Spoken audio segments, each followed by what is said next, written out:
Le vent vif ébouriffa les cheveux blancs d'Arthas, caressa son visage, et il sourit. C'était agréable d'être à nouveau dans la zone la plus froide de ce monde. Les terres elfes, avec leur éternel début d'été, empli des odeurs de floraison et de jeunes pousses, l'avaient mis mal à l'aise. Elle lui rappelait trop les jardins de Dalaran, où il avait passé tant de temps avec Jaina, et les gueules de loup de la ferme de Balnir.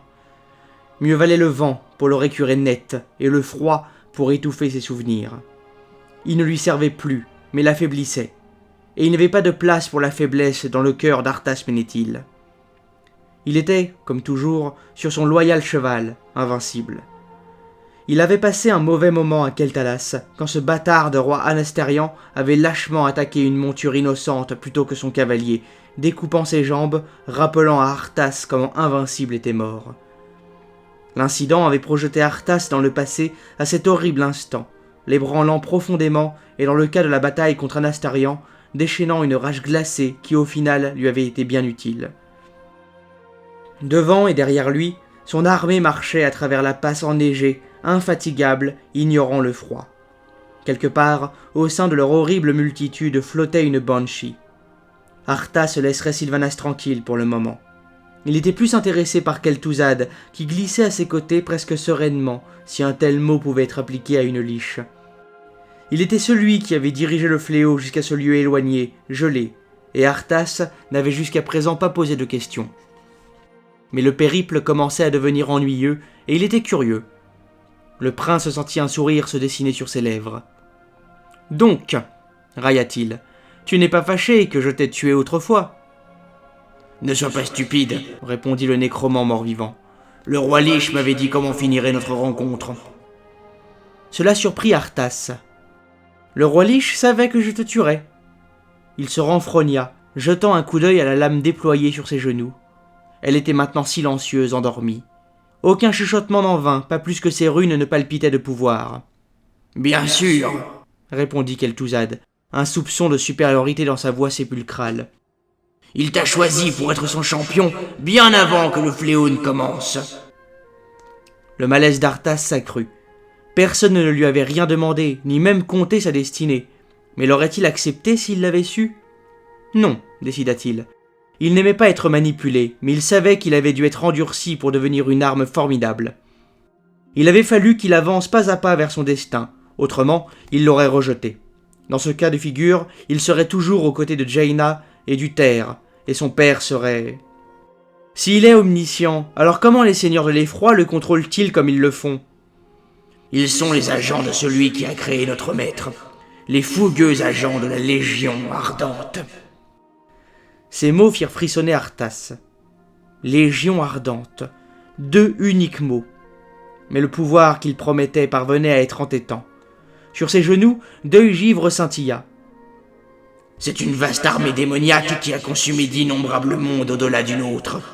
La voix de Kel'Thuzad était presque hypnotique, et Arthas ferma les yeux pendant un instant. Derrière ses yeux fermés, des scènes apparurent dans son esprit, tandis que la liche parlait. Il vit un ciel rouge arqué au-dessus d'un monde rouge.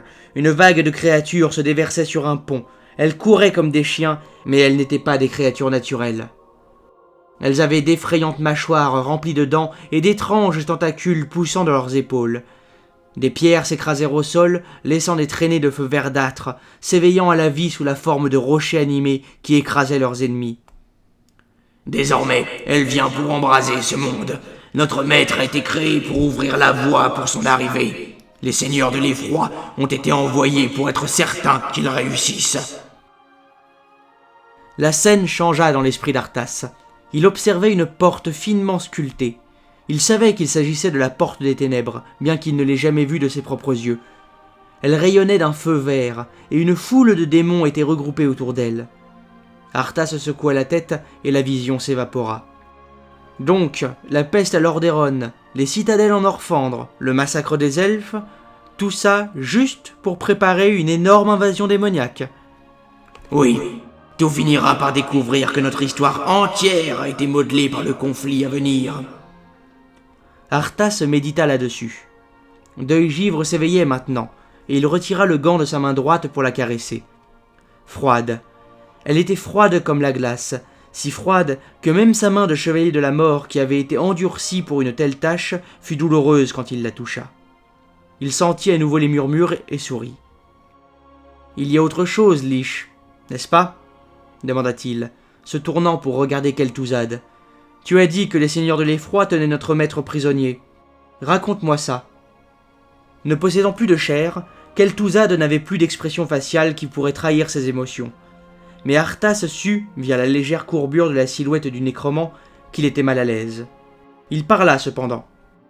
La première phase du plan du roi Lich était de créer le fléau qui éradiquerait tout groupe qui pourrait résister à l'arrivée de la Légion. Arthas opina, comme les forces de Lordaeron et les hauts elfes. Il sentit une vague boule à l'estomac, mais il l'ignora.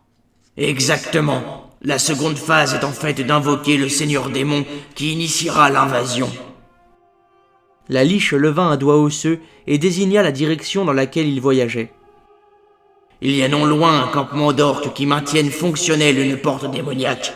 Je dois utiliser la porte pour communier avec le Seigneur Démon et recevoir ses instructions. Arthas resta pendant un moment tranquillement assis sur Invincible. Son esprit revint au combat qu'il avait mené à Strambrad contre les orques, aux côtés d'Uther, le porteur de lumière. Il se rappela que les orques avaient fait des sacrifices humains pour leur seigneur démon. Lui et Uther avaient tous deux été dégoûtés et consternés. Arthas lui-même avait été si furieux qu'Uther avait dû le sermonner sur l'importance de ne pas combattre la rage au cœur. « Si nous permettons à nos passions de se transformer en rage sanguinaire, alors nous deviendrons aussi abominables que les orques. » l'avait réprimandé Uther.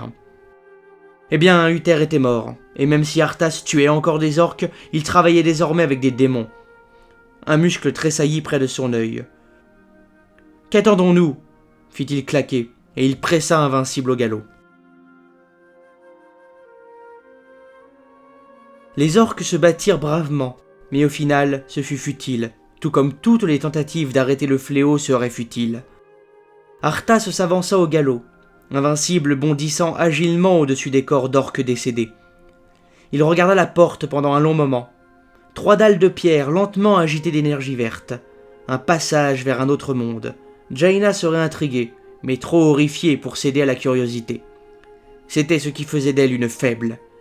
C'était ce qui faisait d'elle Jaina. « Ces brutes ont été massacrées !» cracha Arthas.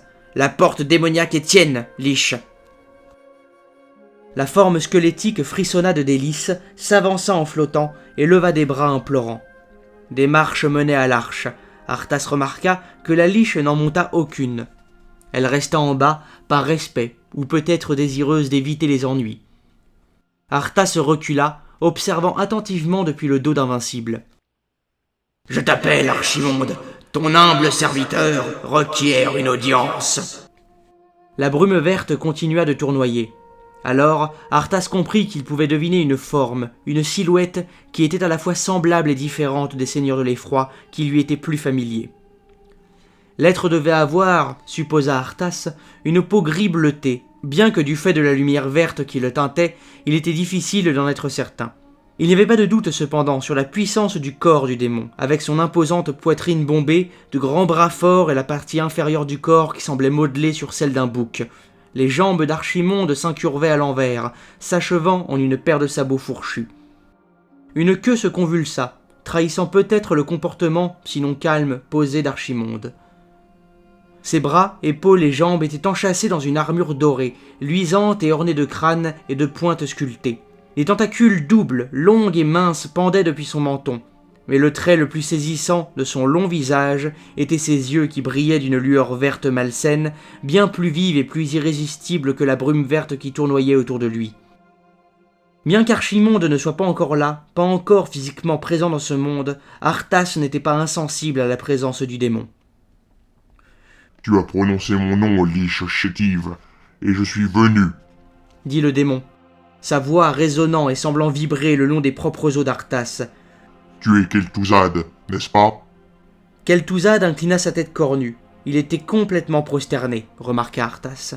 « Oui, Seigneur, je suis l'invocateur. Je vous en supplie, dites-moi comment je puis accélérer votre venue en ce monde. Je n'existe que pour vous servir. » Il y a un grimoire particulier que tu dois trouver. Entonna le seigneur démon. Son regard s'envola vers Arthas, l'examina pendant un instant, puis le démon l'ignora. Arthas se découvrit progressivement ennuyé. L'unique exemplaire restant du livre de sorts de Medivh, le dernier gardien. Seules ces incantations oubliées sont assez puissantes pour me faire venir dans ton monde. Cherche la cité mortelle de Dalaran, c'est là qu'est gardé le grimoire. Au crépuscule, dans 3 jours, tu commenceras l'invocation. L'image disparut. Arthas observa longuement l'endroit où elle s'était trouvée. Dalaran, la plus grande concentration de magie après Keltalas sur Azeroth. Dalaran, où Jaina Port-Vaillant s'était entraîné, où Jaina se trouvait encore probablement. Une pointe de douleur le traversa l'espace d'un instant. Dalaran est défendu par les plus puissants magis d'Azeroth, dit-il lentement à Kel'Thuzad. Il est impossible de nous en approcher discrètement. Ils seront préparés à nous recevoir. Comme l'était Keltalas, Rit Kel'Thuzad dans un son creux. pense à la facilité avec laquelle cette armée les a écrasés. Elle fera la même chose là-bas. En outre, rappelle-toi, j'étais un membre du Kirin Tor et proche de l'archimage Antonidas. Dalaran était mon foyer, quand je n'étais rien de plus que de la chair mortelle. Je connais ses secrets, ses sorts de protection et des moyens de se glisser à l'intérieur qu'ils n'ont jamais pensé à bien protéger. Qu'il est bon d'être capable d'apporter la terreur à ceux qui auraient souhaité que j'abandonne ma voie et ma destinée. Ne crains rien, chevalier de la mort, nous ne pouvons échouer. Rien ni personne ne peut arrêter le fléau. Du coin de l'œil, Arthas surprit un mouvement. Il se tourna et vit l'esprit flottant qui avait autrefois été Sylvanas Coursevent. Elle avait de toute évidence écouté toute la conversation et vu sa réaction à ses nouveaux ordres.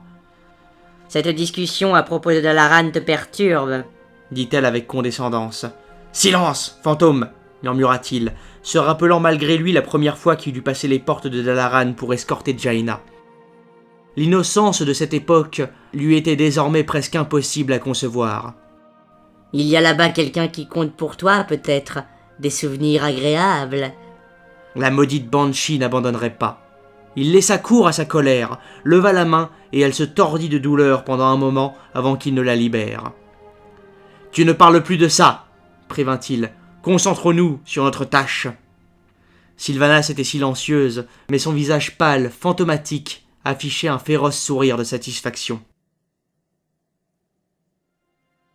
« Je peux aider. » La voix de Jaina était calme, plus calme que ce à quoi elle s'attendait. Elle se tenait avec son maître, Antonidas, dans l'étude familière, chérie, merveilleusement désorganisée, le fixant attentivement.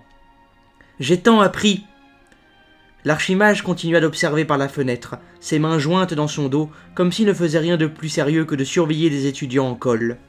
« Non, dit-il doucement, tu as d'autres devoirs. » Il se tourna alors pour la regarder, et le cœur de Jaina se serra en voyant l'expression de son visage. Des devoirs que Térénas, la lumière apaise son âme, et moi avons tous deux esquivés. À cause de son refus d'écouter cet étrange prophète, il a fini assassiné par son fils, et son royaume est en ruine, peuplé seulement par les morts. Même maintenant, Jaina se rétracta à cette constatation. Arthas. C'était encore si difficile à croire. Elle l'avait tant aimé, l'aimait encore. Sa prière constante, silencieuse et connue d'elle seule était qu'il soit sous une sorte d'influence irrésistible, parce que s'il avait fait tout ceci de sa propre volonté... J'ai également été sollicité, et j'ai également eu l'arrogance de supposer que je savais mieux que lui. Et c'est ainsi, ma chère, que nous en sommes là. Nous devons tous vivre ou mourir avec nos décisions. Antonidas sourit tristement. Des larmes brûlèrent les yeux de Jaina, qu'elle refoula et refusa de laisser couler. « Laissez-moi rester, je peux... Protège ceux dont tu as promis de t'occuper, Jaina Port-Vaillant. » dit Antonidas, un soupçon d'autorité se glissant dans sa voix et sa posture. « Une de plus ou une de moins ici ne fera pas de différence. D'autres comptent sur toi désormais. »« Antonidas !» Sa voix se brisa sur ce mot. Elle courut vers lui, lançant ses bras autour de lui. Elle ne l'avait encore jamais embrassé, il l'avait toujours bien trop intimidé. Mais maintenant, il avait l'air vieux et frêle, et pire que tout, résigné. Mon enfant, dit-il avec affection, lui tapotant le dos, puis ricanant. Non, tu n'es plus une enfant, tu es une femme et une dirigeante. Cependant, il vaut mieux que tu partes. De l'extérieur, une voix résonna, forte, claire et familière. Jaina se sentit comme frappée. Elle haleta en la reconnaissant, dégoûtée, se retirant de l'étreinte de son mentor. « Mage du Kirin-Tor, je suis Arthas, premier des chevaliers de la mort du roi Lich. Je vous demande d'ouvrir vos portes et de vous rendre face à la puissance du fléau. » Chevalier de la mort ? Jaina dirigea son regard choqué vers Antonidas, qui lui offrit un sourire triste. « J'aurais aimé t'épargner l'information, du moins pour le moment. » Elle chancela en l'apprenant. « Arthas, ici. » L'archimage marcha rapidement vers le balcon, un mouvement vif de la main, et sa propre voix fut aussi amplifiée que l'avait été celle d'Arthas. « Bienvenue, prince Arthas !» cria Antonidas, vers le contrebas. « Comment se porte votre noble père ?»« Seigneur Antonidas !» répondit Arthas. « Où était-il ? Juste là dehors ? La verrait-il si elle s'avançait sur le balcon aux côtés d'Antonidas ?»« Nul besoin d'être sarcastique !» Jaina détourna la tête et s'essuya les yeux.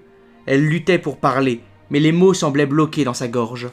« Nous nous sommes préparés à votre arrivée, Arthas, » continua Antonidas. « Mes camarades et moi avons érigé des auras qui détruiront tout mort-vivant qui les traversera.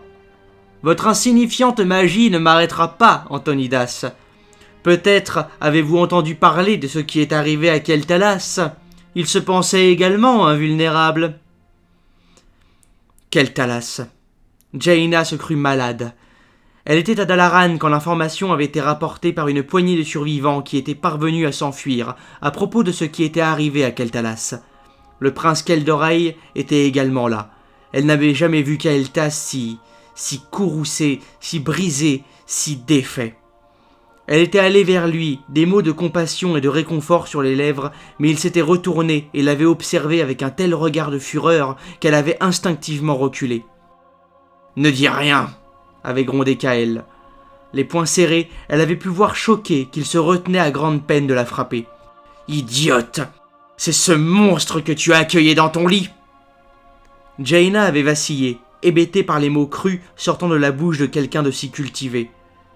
« Mais il n'était pas intéressé par ce qu'elle avait à dire. « Arthas est un boucher.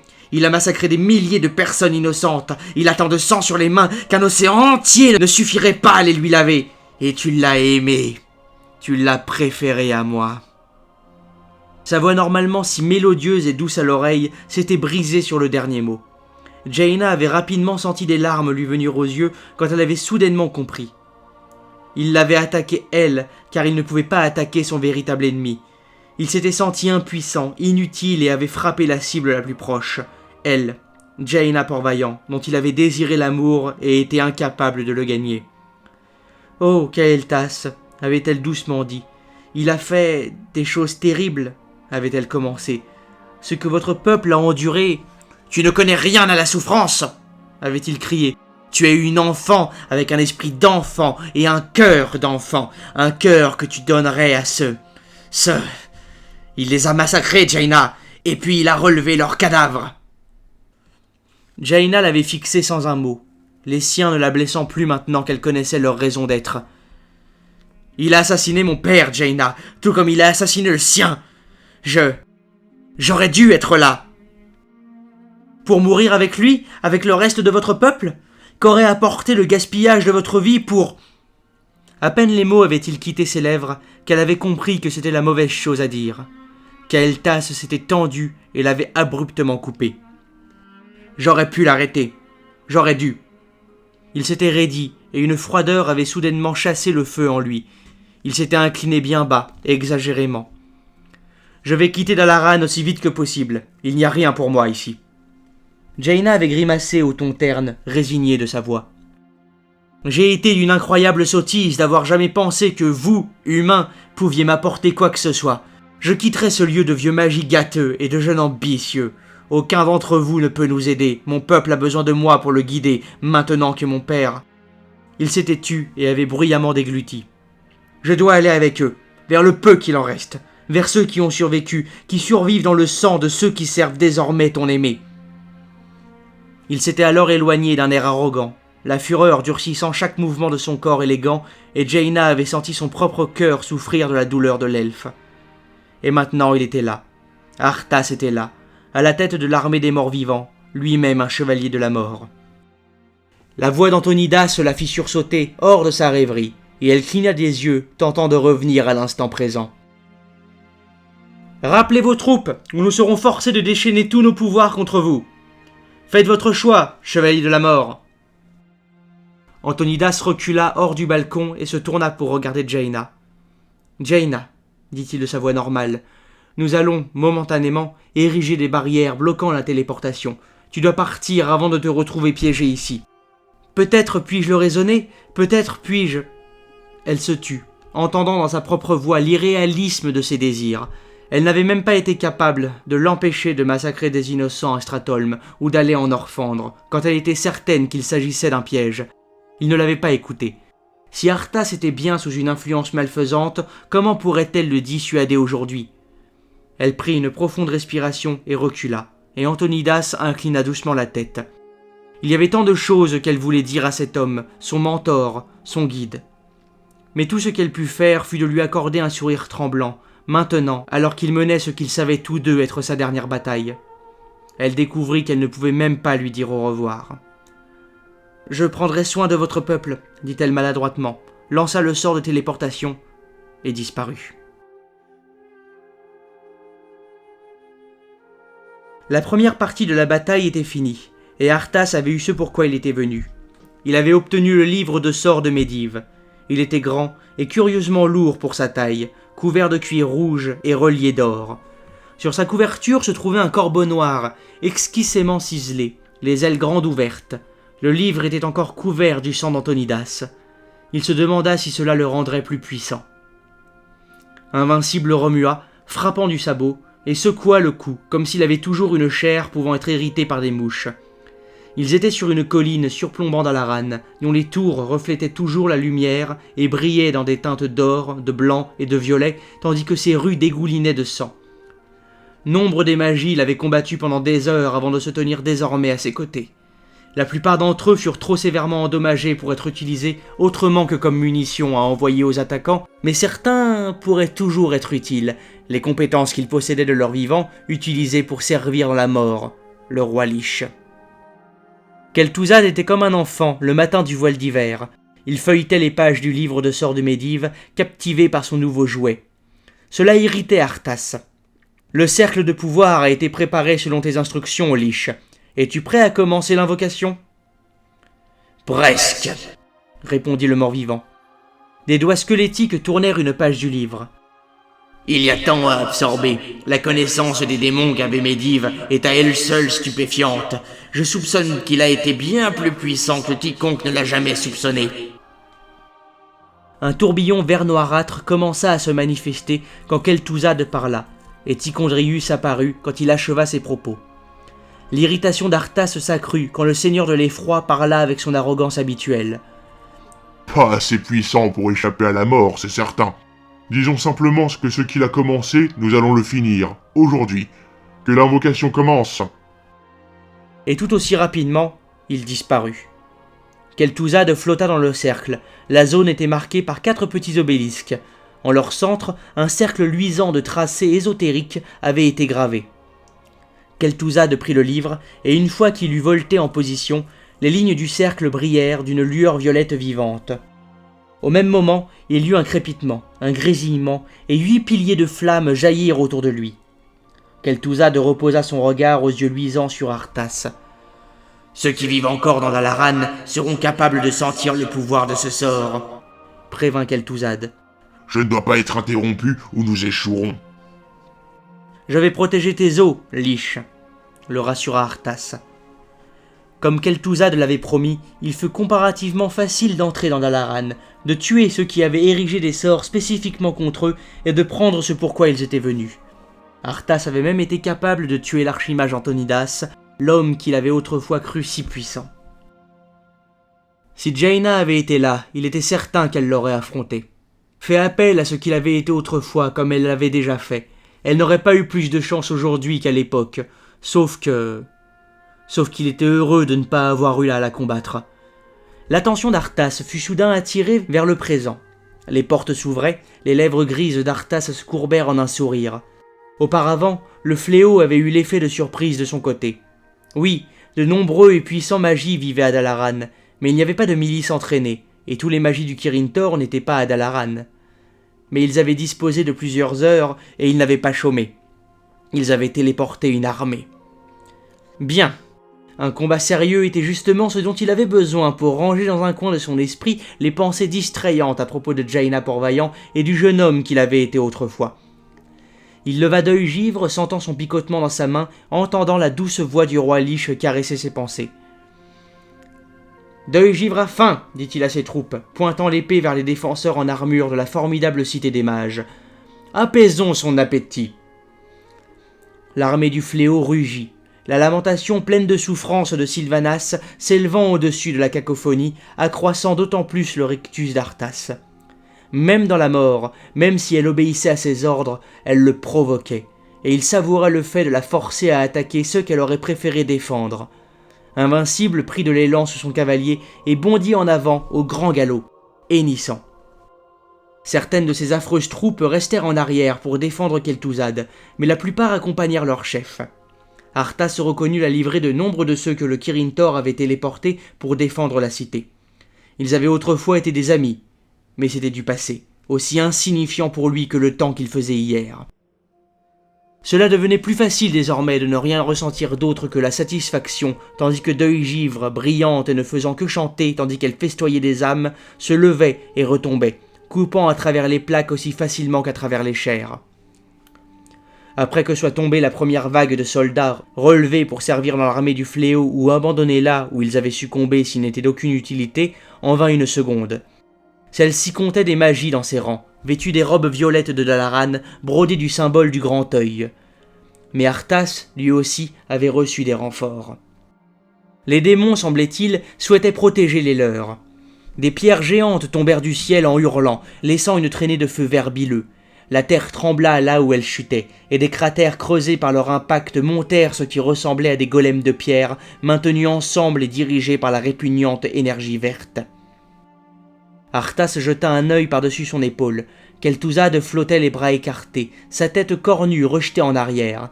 De l'énergie crépitait et le parcourait, et un orbe vert commença à se former. Puis brusquement, la liche baissa les bras et sortit du cercle. « Venez, Archimonde !» cria Kel'Thuzad. « Entrez dans ce monde et laissez-nous nous réjouir de votre puissance !» L'orbe vert palpita, croissant, s'agrandissant et luisant encore plus brillamment. Un pilier de feu s'éleva soudain vers le ciel, puis des éclairs tombèrent en réponse à l'extérieur du cercle. Et alors, là où il n'y avait rien auparavant, se tenait une silhouette grande, puissante et d'une grâce dangereuse qui n'appartenait qu'à elle. Arthas accorda à nouveau son attention au champ de bataille. Une retraite fut sonnée. Les magis avaient enfin clairement vu ce qui se passait et leurs troupes firent faire demi-tour à leur monture et retournèrent en galopant se mettre à l'abri, temporairement, suspecta Arthas, dans Dalaran.